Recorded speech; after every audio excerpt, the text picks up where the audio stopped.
ګرانو کتونکو څنګه چې ستاسو په علم کې ده چې د ربیع الاول میاشت ده او په دې کې جناب محمد رسول الله صلی الله علیه وسلم پیدایش شوی دی.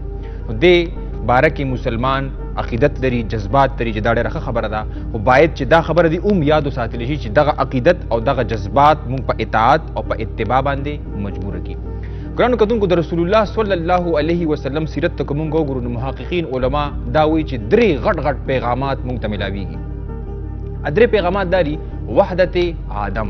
رسول الله صلی الله علیه وسلم چې د دنیا د څنګه راغی نو خلکو ته دا وې، امت ته دا وې چې قام په بنیاد باندې د جغرافیې په بنیاد باندې هیڅ فضیلت نه دی حاصل، او دی ورته وې چې فضیلت کو حاصل لې ناغه په تقوا باندې حاصل لې چې الله سبحانه وتعالی فرمایي ان اکرمکم عند الله اتقاکم، چې پتا سو کې مخوریز او تقوادار او الله سبحانه وتعالی باندې ګران مکرم هغه څوک دی هغه د تقوا والا دی.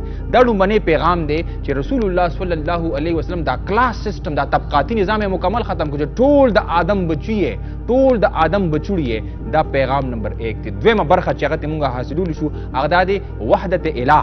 رسول الله صلی الله علیه وسلم چې څنګه راغی نو د کفر او د شرک میدان ګرم و، څوک د سپوږمۍ نه یریږي، د هغې عبادت کوي، څوک د نور عبادت کوي، څوک د بوتانو عبادت کوي، څوک په مخ کې د انبیا علیهم السلام په نوې بوتان جوړ کړي دي، د بزرګانو بوتان یې جوړ کړي، د هغې عبادت کوي. او دی ووې قرآن حکیم آیت یې ورته ولوسته چې فاعلم انه لا اله الا الله، چې خلکو په دې خبره ځان پوهې کړي چې د الله سبحانه وتعالی نه بغیر بل څوک الہ نشته. د الوهیت او د ربوبیت دا ټول صفتونه یو الله سره خاص دي.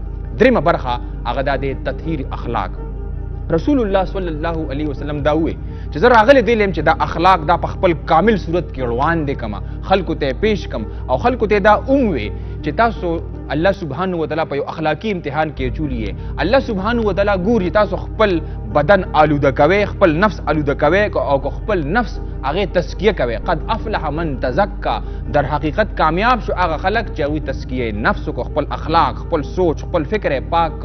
او رسول الله صلی الله علیه وسلم په خپل عمل کې بیا قام ته وخوله، یو داسې تصویر پیش کو، یو داسې ماډل پیش کو چې د قیامت پورې به داسې هستی نه راشي او نه تاریخ د ځمکې د پلانټ ارث نه داسې شخصیت لیدلی دی. هغه د جناب محمد رسول الله صلی الله علیه وسلم خاتم النبیین صلی الله علیه وسلم چې موږ یې څومره تعریف وکړو دا کم دی. او په قرآن کریم کې ورته سراج ویلی دی.